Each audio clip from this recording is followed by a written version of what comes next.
From Cornwall to Birmingham and Johnston and Bexhill, here's Ruben Spire on the radio.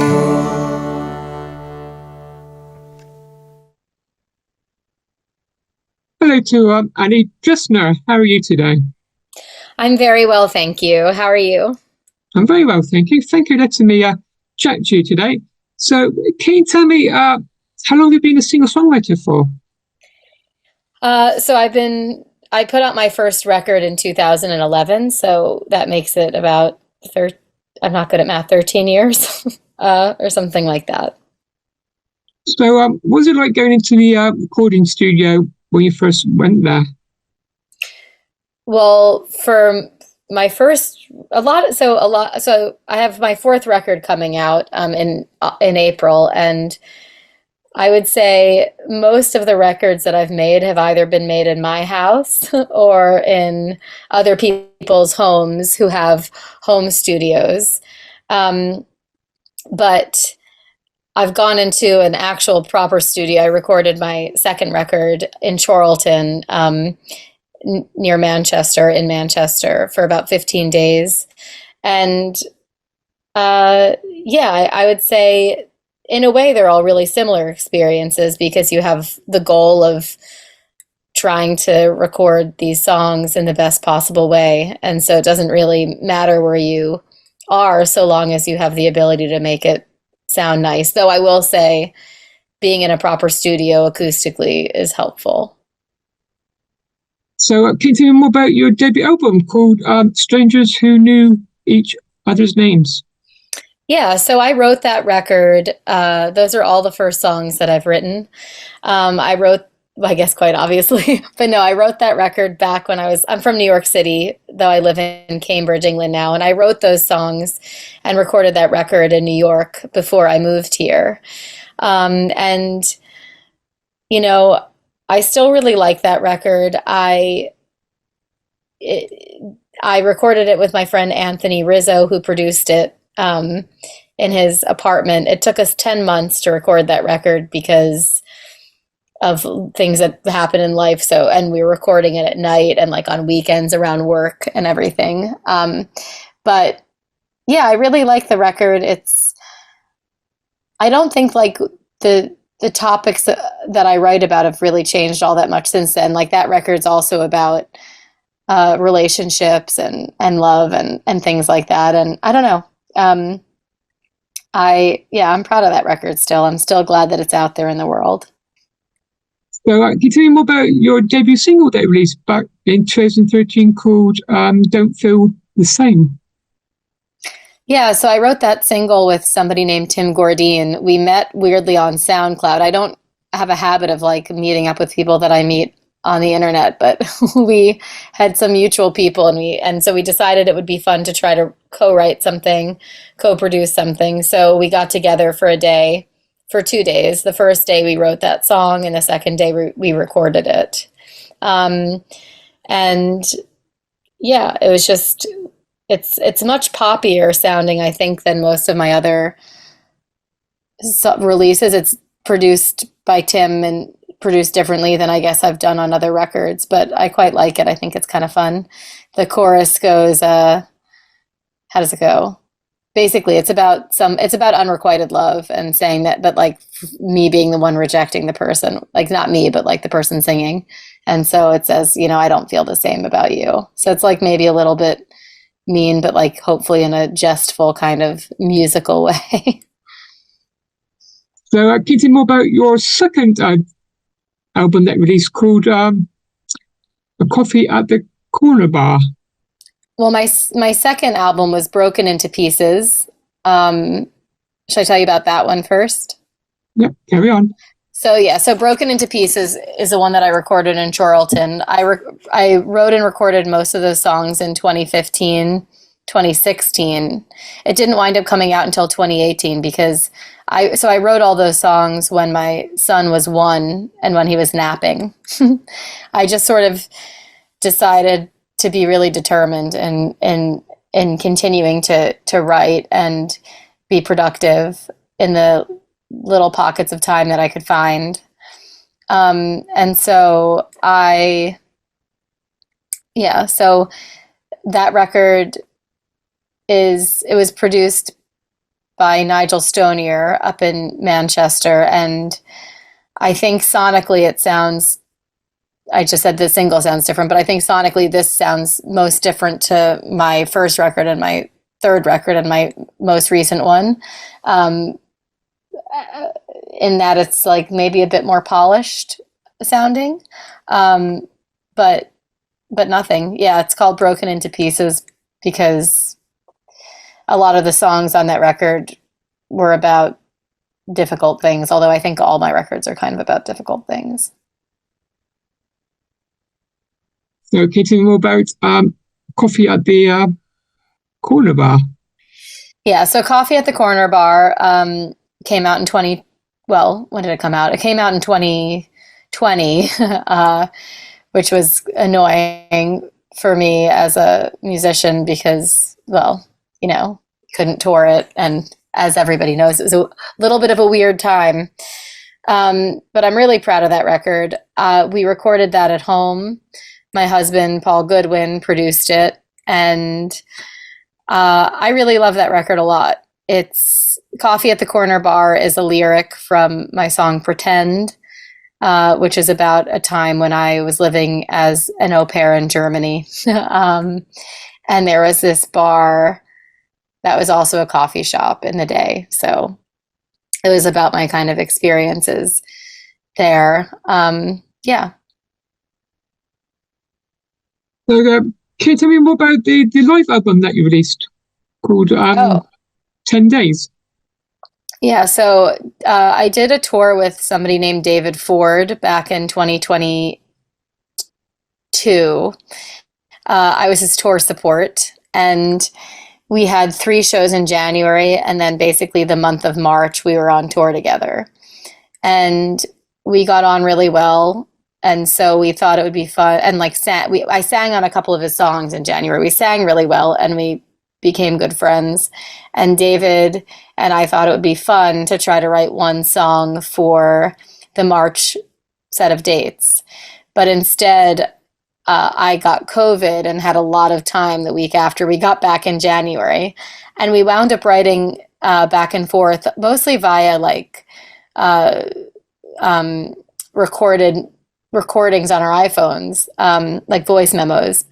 We wound up writing a little record, an EP together with 6 songs that we called 48 Hours. And we got that like mixed and mastered and pressed in time for March. And so during those shows, I did the support, and then we sang 2 of the songs from our record, and then the other 2 songs of David's that we were singing. And because we were super into the idea of this record, and it was like it was like a very big whirlwind of creativity. And so we booked a tour for the summer around our other tours, and we thought it would be fun. And that was like seaside. It was little theaters in seaside towns because we each had tours in like the normal circuit. So we had to go other places that we wouldn't normally go to. And so we recorded songs during that tour, which was called the Summer Holiday Tour. And it was a 10-day tour. So that's why we titled that live album 10 Days. And we thought it went with 48 hours, 10 days, like kind of, yeah. So, can you tell me more about single you released in 2003 called Black and White? About that track? Yeah. So Black and White, actually, it's the first track on the album, and it also is the first song that I wrote for the album. And neither of those things are on purpose. It just so happened to be that the way it was produced, I felt sounded like a really good opener, and it happened to be the first song that I wrote that is within those songs on the record. Black and White is a love song about